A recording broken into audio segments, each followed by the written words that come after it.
আমি ধন্যবাদ জানাই আসাদুল হাবিব দুলু সাহেবকে, সম্মানিত সংসদ সদস্য তিনি এবং মন্ত্রী।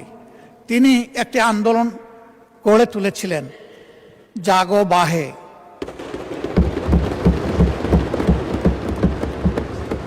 এই জাগা লোকগুলো এখন এই সংসদ, এই প্রধানমন্ত্রী, এই মন্ত্রী পরিষদ, এই সরকার আমাদের সবার দিকে তাকিয়ে আছে।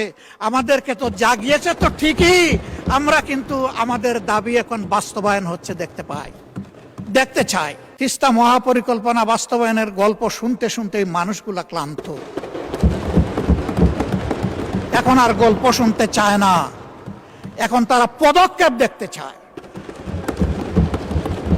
আমরা নির্বাচনের সময় কথা দিয়েছিলাম, কে সরকারে আসবে না আসবে আল্লাহ তাআলা নির্ধারণ করবেন। আমরা যদি সে সুযোগ পাই, আমাদের প্রথম পদক্ষেপ হবে তিস্তা নদীতে প্রথম কুদালটা কূপ মেরে।